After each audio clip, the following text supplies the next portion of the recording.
Olá, eu sou Letícia Dias Moreira e estou fazendo a leitura do livro Como Flechas, Preparando e Projetando os Filhos para o Propósito Divino, de Luciano e Kelly Subirá. Capítulo 9. A disciplina. A disciplina dos filhos é um princípio bíblico e deve ser praticada com base em dois fundamentos. Primeiro, Deus, nosso maior modelo e referência, corrige os seus filhos. 2. As Escrituras nos instruem, como pais, a fazer o mesmo com os nossos filhos. Observe a afirmação que o Espírito Santo faz, usando o autor da carta aos Hebreus acerca deste assunto. E vocês se esqueceram da exortação que lhe é dirigida? Como a filhos? Filho meu, não despreze a correção que vem do Senhor, nem desanime quando você é repreendido por ele, porque o Senhor corrige a quem ama e castiga todo o filho a quem aceita. Hebreus, capítulo 12, versos 5 e 6. O texto não apenas revela que o Pai Celestial pratica a correção, como também aponta o motivo pelo qual Deus faz isso. O porquê, claramente destacado nas Escrituras, é o amor do Senhor. Às vezes, alguns pregadores se esforçam em tentar negar que Deus exerce a disciplina. E a alegação equivocada desses oradores baseia-se no argumento de que Deus é amor. Portanto, não poderia disciplinar seus filhos. Grande engano! O argumento bíblico é o oposto. Justamente porque nos ama, é que ele nos corrige. O próprio Cristo, na carta da igreja de Laodiceia, no livro de Apocalipse, ao exortar e repreender aqueles irmãos, deixa clara a razão pelo qual fazia. Eu repreendo e disciplino aqueles que amo. Apocalipse 3,19. Era exatamente o seu amor que o levava a corrigir os laodicenses, e não a falta dele.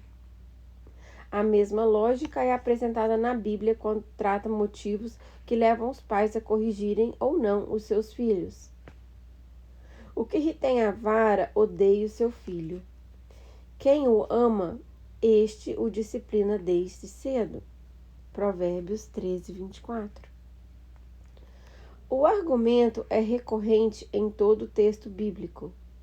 A disciplina é um ato de amor. Não importa se foca no Pai Celestial ou nos pais terrenos. A falta de amor, por outro lado, é claramente expressa na omissão de correção. Porque o Senhor repreende a quem ama, assim como um pai repreende ao filho a quem quer bem. Provérbios 3:12. Nós criamos nossos filhos sem negligenciar a correção. E fizemos isso por amor a eles. Nenhum pai ou mãe que realmente se importa com os filhos se sente bem ao corrigi-los. Não fazemos isso por causa de nós. Aliás, nós sabíamos que se evitássemos a disciplina, haveria dano para os nossos filhos. Portanto, decidimos não ser egoístas e escolhermos praticar a disciplina. Até porque, para um cristão, isso não é uma opção, é uma ordenança divina. Às vezes nos perguntam que trabalho fizemos para ter filhos tão abençoados. E nós oramos muito por eles. Se nós orarmos muito por eles. As pessoas espiritualizam demais as coisas. Embora não tenha faltado oração por nossos filhos, acreditamos que a soma da educação com a correção é que produziu neles o resultado de hoje. Feridas de amor. Para uma melhor compreensão da correção, antes de aplicá-la aos filhos, é necessária uma compreensão maior, abrangente, do ensino bíblico sobre o assunto. E é a palavra de Deus que se deve construir nessa perspectiva. Observe este salmo de Davi. Fira-me, ó justo, e isso será um favor. Repreenda-me, e será como óleo sobre minha cabeça, o qual não há de rejeitá-lo. Continuarei a orar enquanto os perversos praticam maldade. Salmo 141, 5. Deus não quer que seu povo fique doente, tampouco sofrendo. Há, porém, uma espécie de ferida que produz cura. Esta deve ser praticada pelos cristãos. Ao dizer, fira-me o justo, Davi não falava a respeito de uma ferida física, e sim de uma emocional. Ele se referia a um desconforto e até mesmo dor que é produzido pela correção. Isso é fácil de perceber quando a expressão repreenda-me é usada com frequência. Apesar de referir a algo aparentemente ruim, ele menciona as bênçãos provenientes deste ato. Será isso temente ruim? Sinal de bondade? A palavra traduzida por favor no hebraico é chesed. O seu significado primário é bondade, benignidade, fidelidade. Ou seja, o salmista diz que a repreensão é um ato de bondade, não de maldade. Davi também emprega o uso da expressão será como óleo sobre a minha cabeça. O óleo, quer fosse visto como remédio, quer como perfume, retrata algo positivo. Todos precisamos ser ministrados por outras pessoas. E isso envolve não apenas ouvir palavras amáveis de encorajamento, mas também, quando necessário, palavras firmes de repreensão e correção. Moisés foi um homem que ouviu a Deus tão claramente que tinha revelações poderosas sobre os grandes e pequenos detalhes concernentes à condução do povo de Israel. Entretanto, precisou ser corrigido por seu sogro e aprendeu dele a importância de delegar funções e trabalhar com grupos de liderança. Êxodo capítulo 18, dos versos 13 ao 24. Se Deus falava sobre tanta coisa diretamente com Moisés, por que não falou acerca disso? Na verdade, falou. Só não o fez diretamente. Deus usou Jetro para que Moisés soubesse que, por maior que fosse sua intimidade com ele, por mais que fosse sua sensibilidade para ouvir a voz divina, ainda assim ele necessitava de pessoas que pudessem corrigi-lo e instruí-lo, pois ninguém é perfeito ou completo. A Bíblia fala mais sobre esse tipo de ferida que o justo deve praticar em relação àqueles que ama. 2 pontos. Melhor é a repreensão franca do que o amor encoberto. Leais são as feridas feitas pelo que ama, porém os beijos de quem odeia são enganosos. Provérbios 27, 5 e 6. Muitas pessoas agem com falsidade, preferindo a dissimulação e o fingimento, a franqueza e a sinceridade da repreensão.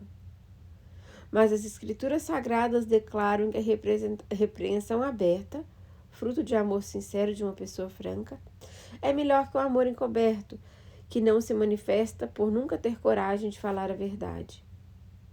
Martinho Lutero, o grande reformador, declarou: preferiria que mestres verdadeiros e fiéis me repreendessem e me condenassem, e até mesmo reprovassem meus caminhos, a hipócritas que me bajulassem e me aplaudissem como santo. Precisamos aprender a falar a verdade em amor. Adular não leva a nenhum lugar e impede o crescimento espiritual de todos. A cultura da correção não é apenas algo que os pais praticam para com seus filhos. Deveria ser uma atitude de amor em todo e qualquer nível de relacionamento. Quem repreende alguém achará depois um favor do que aquele que só lisonjeia. Provérbios 28, 23. Pessoas que amam devem corrigir e repreender os seus amados. As feridas de amor provocadas pela repreensão são mais valiosas que os beijos da falsidade, do fingimento de quem quer contrariar ninguém. Os apóstolos Paulo e Pedro viveram juntos uma experiência forte nesse sentido. Paulo repreendeu Pedro diante de todos por ter agido de modo errado quanto ao jeito de se relacionar com os crentes gentios. Gálatas, capítulo 2, verso 11 ao 14. Parece-nos, contudo, que a importância da correção, no sentido geral, está desaparecendo das nossas crenças. O resultado? Se relativamos isso no sentido geral, também o faremos na hora de corrigir os filhos. Por isso, cremos que é tão importante resgatar o entendimento bíblico, tanto o valor da correção como da expressão do amor por trás da disciplina. Antes, porém, de detalhar os preceitos bíblicos sobre sua responsabilidade dos pais quanto aos filhos, queremos compartilhar um episódio marcante em nossa família. Por Luciano. Em março de 2005, quando faltavam cerca de 2 meses para Israel completar 7 anos, tive com ele uma experiência única, memorável.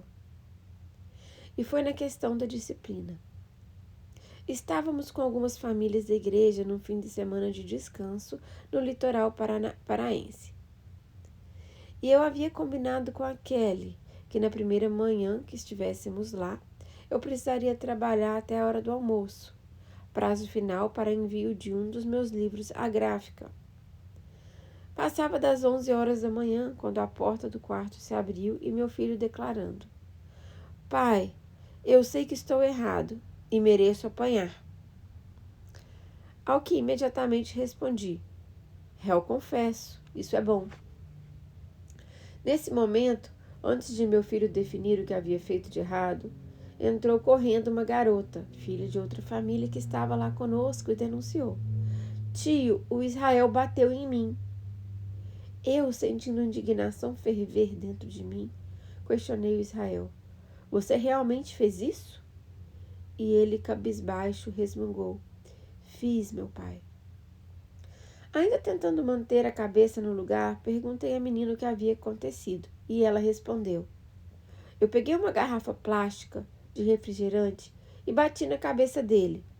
Aí ele tomou ela da minha mão e bateu de volta em minha cabeça." Interrompi a denúncia dela dizendo: "Até aí, me parece tudo igual. Você começou a brincadeira e ele só fez com você o que você havia feito com ele." Ela, com ares de ansiedade para poder terminar o relato, retrucou: "Eu sei. Se tivesse parado aí, estava tudo certo. Mas só porque eu disse para o seu filho que não doeu, ele pegou um chinelo e me bateu com força nas minhas costas. Mas eu não tinha dado nenhuma chinelada nele. E o propósito da brincadeira era justamente não doer." Olhei para meu filho e questionei se era isso que tinha acontecido, e ele assentiu com a cabeça.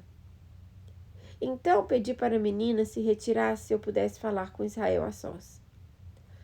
Àquela altura eu estava sentindo raiva, como poucas vezes senti na hora de corrigir um filho. Esbravejei com o garoto: "Eu não ensinei repetidas vezes que você nunca deveria agredir uma garota?" Ainda cabisbaixo e visivelmente envergonhado, ele sinalizou estar ciente do que eu havia ensinado. Mas apesar do notório arrependimento estampado na face e na linguagem corporal do garoto, eu sentia raiva naquele momento. Minha vontade era pegar meu chinelo e dar nas costas dele, para que ele entendesse como era bom o que ele havia feito. Nunca fiz isso e não cheguei a fazer naquele dia. Mas o sentimento estava tão aceso dentro de mim que foi difícil me controlar. Só pude ver aquele quadro mudar porque o Espírito Santo sussurrou em meu coração: "Você está prestes a perder a oportunidade da sua vida de ministrar ao coração do seu filho." Eu só conseguia me questionar: o quê? Deus está falando comigo nessa hora? Afinal de contas, eu não estava orando nem buscando o Senhor e ainda estava enfurecido. Mas entendi que a chance de errar não era apenas corrigir meu filho estando muito bravo. O ponto era eu não estava focando em ensinar o coração dele. Portanto, pausei meus sentimentos, tomei fôlego, Pensei e orei pedindo ajuda. E então decidi que iria conversar com ele. Você sabe por que vou discipliná-lo agora? O Israel replicou depressa. Porque você me ama e me ensina. E eu retruquei. Você decorou essa fala, mas acho que nunca a entendeu. Para minha surpresa, nesse momento, o Espírito Santo falou novamente comigo. Nem você entendeu isso até hoje. Entendi, naquele momento, que se eu não tivesse a compreensão mais clara e profunda do que é a correção, jamais conseguiria transmitir a percepção correta ao coração do meu filho. Decidi imediatamente rever com Israel o ensino bíblico a respeito da disciplina de ambos fomos ministrados pelo Pai Celestial naquele dia. Comecei perguntando: Filho, você sabia que foi Deus quem ordenou que os pais disciplinassem seus filhos? Ele balançou a cabeça, indicando que não, e me olhando com ares de curiosidade e indagação. Parecia que, pela primeira vez, ele refletia sobre o assunto de forma diferente. Então comecei a apresentar-lhe o texto após texto nas Escrituras e fizemos uma jornada do Antigo ao Novo Testamento.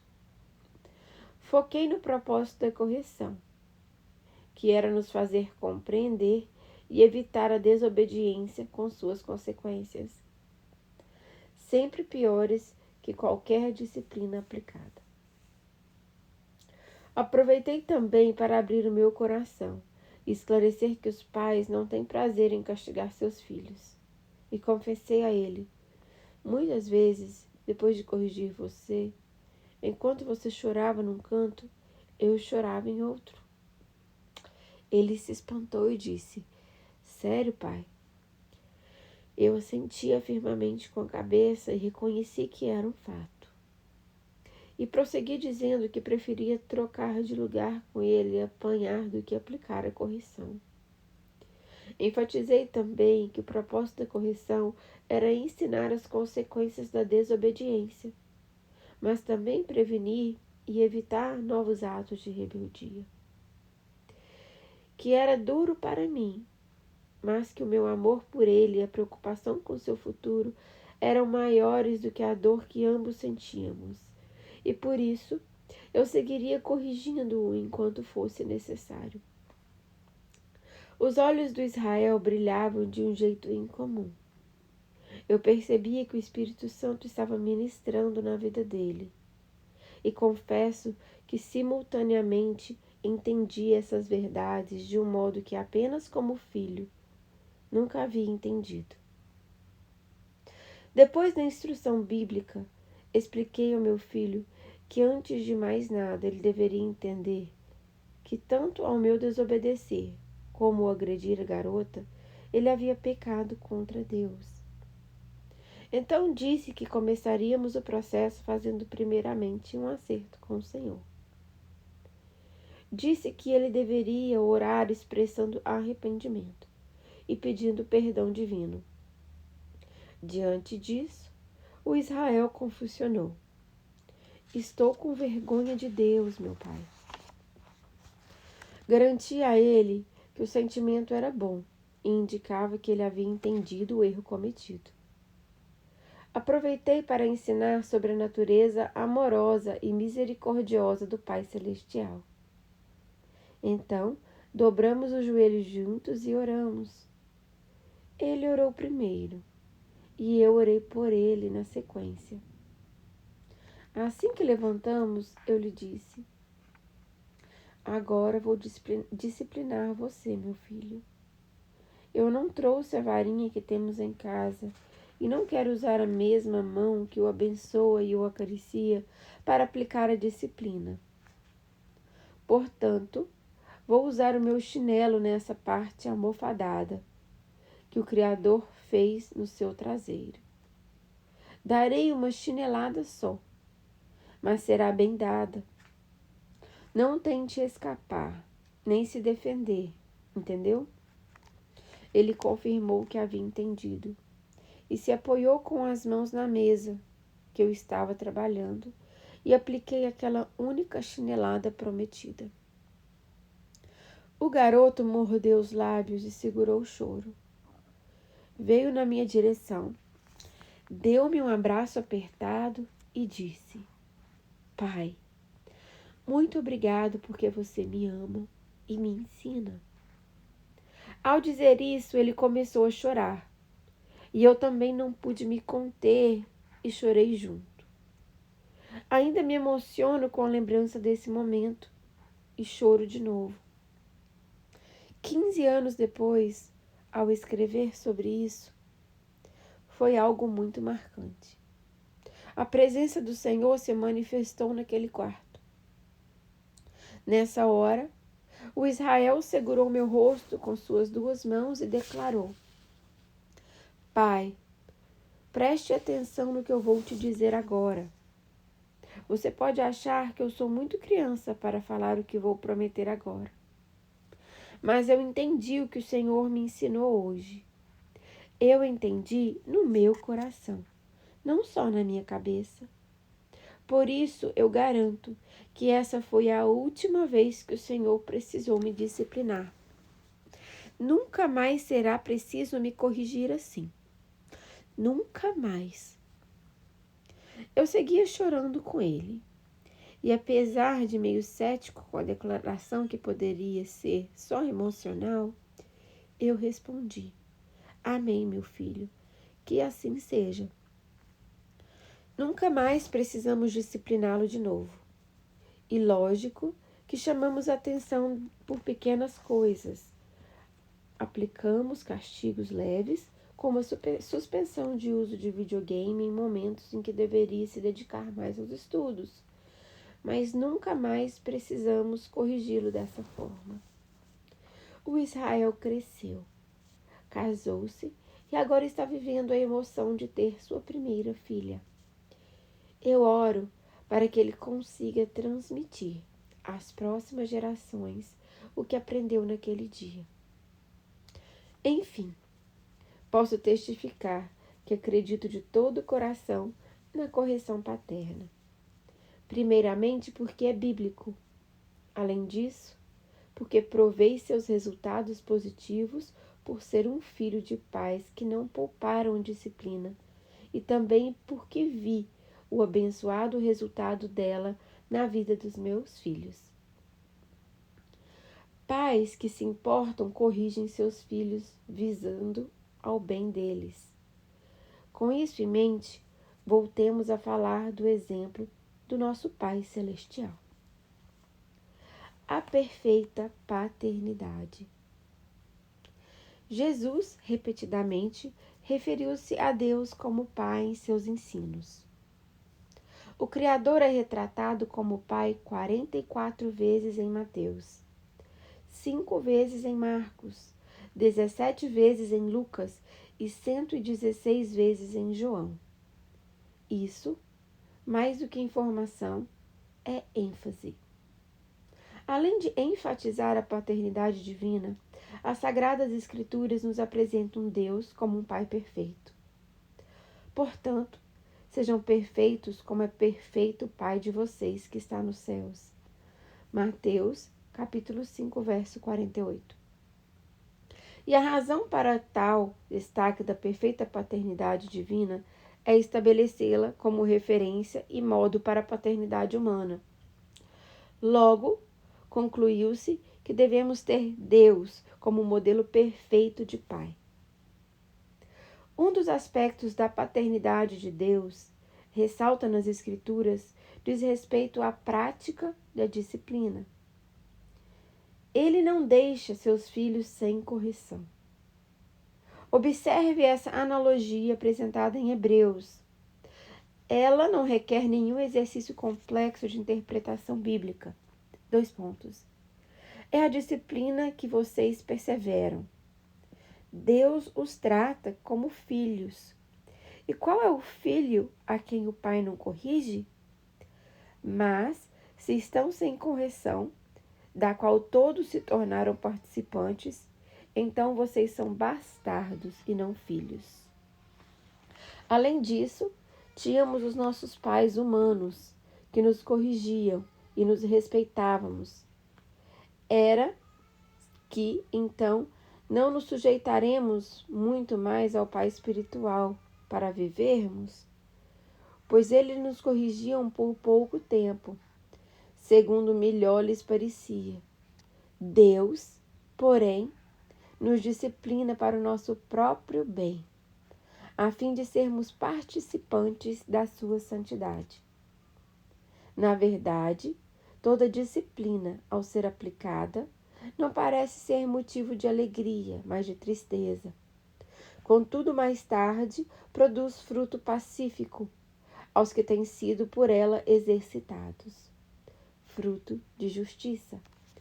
Hebreus, capítulo 12, do verso 7 ao 11. Já realçamos que a disciplina é uma expressão de amor, mas ela também merece outro adjetivo. No contexto de criação dos filhos, podemos afirmar que a correção é um dos fatores que autenticam a paternidade. E qual é o filho a quem o pai não corrige? Mas se estão sem essa correção, da qual todos se tornaram participantes, então são bastardos e não filhos. Hebreus capítulo 12, do verso 7 ao 8. Isso vale tanto para o mundo natural quanto para o espiritual. Contudo, não devemos achar que o Criador esteja imitando o modelo humano de família. Foi o Senhor mesmo quem estabeleceu esse padrão para homens, porque é assim que ele trata os seus filhos. Deus nos ordena a imitá-lo. Efésios capítulo 5, verso 1. Não o contrário. A Bíblia usa o paralelo da correção que recebemos de nossos pais terrenos, a quem nos submetíamos e respeitávamos. Com a necessidade de sujeição e honra ao Pai Celestial, Hebreus 12, 9, o enfoque bíblico é o de que a disciplina é para o nosso próprio bem. Outra coisa que não pode ser ignorada nesse texto da carta aos Hebreus é o foco do tempo e do sentimento. A instrução do texto sagrado é bem clara. A disciplina, no momento que é aplicada, não parece boa. Sua utilidade será comprovada mais tarde.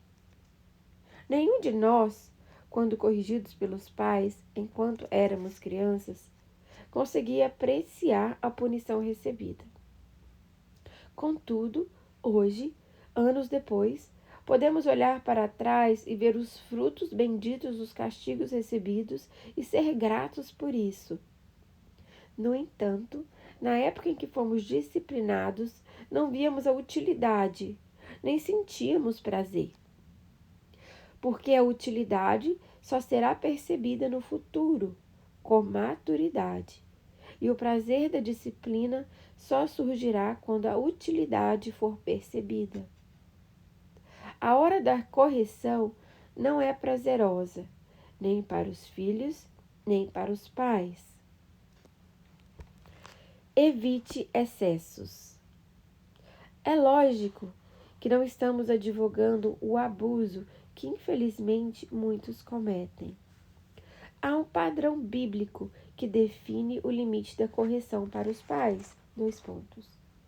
Corrija o seu filho enquanto há esperança, mas não se exceda ao ponto de matá-lo. Provérbios 19, 18. A mesma Bíblia que instrui os pais a corrigirem também os orienta a não se excederem. O fato de que o texto mencionar pais que possam se exceder ao ponto de matar os filhos, um claro exagero da disciplina, não define que essa seja a única aplicação ou definição do que é exceder-se. Primeiramente, podemos reconhecer que, se a disciplina é um ato de amor, então jamais deve ser aplicada com raiva. Devemos sempre nos policiarmos para não corrigir nossos filhos com ira. Embora nem todo o erro que os filhos cometam desperte a fúria dos pais, nos momentos em que isso acontece, é necessário gerenciar as emoções e não deixar que elas interfiram.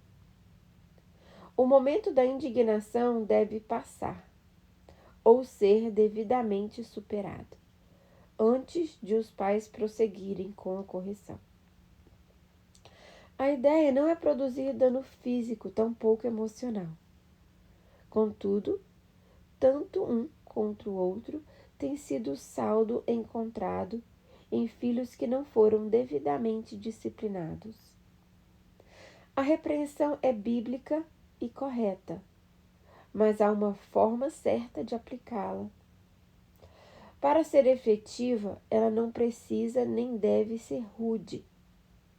Veja que Paulo falou sobre isso a seu discípulo Timóteo. 2 pontos. Não repreenda asperadamente o homem idoso, mas exorte-o como se ele fosse seu pai. 1 Timóteo, capítulo 5, verso 1. É claro que o texto não trata da correção dos pais para com os filhos. Contudo, indiscutivelmente, apresenta um padrão para toda e qualquer correção. Ela deve ser uma combinação de amor e de respeito. Outro fator a ser levado em conta é a idade dos filhos. A ideia de correção física está sempre ligada ao contexto das crianças, não dos filhos crescidos. À medida que eles crescem, alguns castigos e formatos de punição distintos devem ser aplicados no lugar da vara da disciplina. Para um filho crescido, já maduro, a correção física será vista como agressão, não mais como expressão de amor. Benefícios da disciplina. Já argumentamos que a disciplina é um ato de amor, e essa conclusão segue a premissa básica de que produz benefícios aos filhos. Contudo, é importante entendermos quais são esses benefícios. Essa compreensão nos ajudará, como pais, a entender o motivo da correção e também poderá ajudar nossos filhos a entenderem por que os submetemos a esse processo. Tratar da inclinação ao erro. A disciplina não visa apenas tratar com o erro já cometido. Ela se estende também à inclinação ao erro que está no coração da criança e tem o propósito de evitar a repetição dos mesmos erros. Ela é aplicada pelo que já aconteceu, passado. Trata com o coração da criança, presente, e previne a repetição do futuro. Observe o que a palavra de Deus diz sobre isso. A tolice está ligada ao coração da criança, mas a vara da disciplina a afastará dela. Provérbios 22:15. A tolice ou insensatez, como muitas versões utilizam, está ligada ao coração da criança. Não se trata apenas de falta de maturidade ou entendimento. Os frutos da natureza pecaminosa se manifestam desde cedo. Salmos 58:3. A vara e a disciplina dão sabedoria. Provérbios 29:15, diz a Escritura. Isso significa que ela tem o poder de produzir uma cirurgia interior no íntimo dos nossos filhos, substituindo a tolice pela sabedoria. Fortalecer os limites definidos. Outro benefício a ser levado em conta é que a correção fortalece os limites estabelecidos. Os filhos, quando pequenos, não podem ser autogovernáveis. O Criador estabeleceu os pais como autoridade e o governo sobre os filhos, razão pela qual os filhos devem obedecer-lhes. Efésios 6, capítulo 1. Quando os filhos crescem, a honra ainda deverá ser dada aos pais. Depois da maturidade e com os resultados da disciplina aplicada desde tenra idade, os filhos trilharão o caminho que lhes foi ensinado. Isso também é uma afirmação bíblica. Ensine a criança no caminho em que deve andar. e ainda quando for velho, não se desviará dele. Provérbios 22:6. A ideia do caminho, uma alegoria bem usada nas Escrituras acerca da nossa fé e vida cristã, é que você anda num trilho pré-estabelecido. Não se deve desviar dele nem para a direita nem para a esquerda. Os filhos precisam de limites. A expressão "a criança entregue a si mesma" é usada na palavra de Deus como sinônimo da ausência de disciplina. A vara e a disciplina dão sabedoria, mas a criança entregue a si mesma envergonha sua mãe. Quando os ímpios se multiplicam, multiplicam-se as transgressões, mas os justos verão a ruína deles. Corrija o seu filho, e você terá descanso. Ele será um prazer para sua alma. O resultado da falta de limites, além dos óbvios prejuízos aos filhos, é o que também os pais serão envergonhados. O conceito da multiplicação dos ímpios também está ligado à falta de correção. Por outro lado, a aplicação da instrução e da correção garante aos pais, no presente e também no futuro, tanto descanso como prazer. Como corrigir quando os limites não estão sendo respeitados? Obviamente, os pais não podem requerer um comportamento que não foi ensinado aos filhos. Mas, mesmo quando há instrução, também é preciso levar em conta que os filhos reagem diferentemente às mesmas regras. Sejamos justos. Bonificação ao obediente e correção ao desobediente. Alguns que são pais de mais de um filho, às vezes aplicam bonificações e correções em pacote.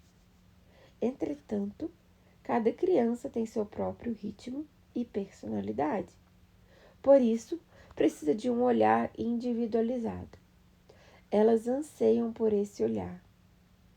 Muitas vezes, elas mesmo sem vocabulário necessário, porque falar de emoções não é fácil nem para adultos.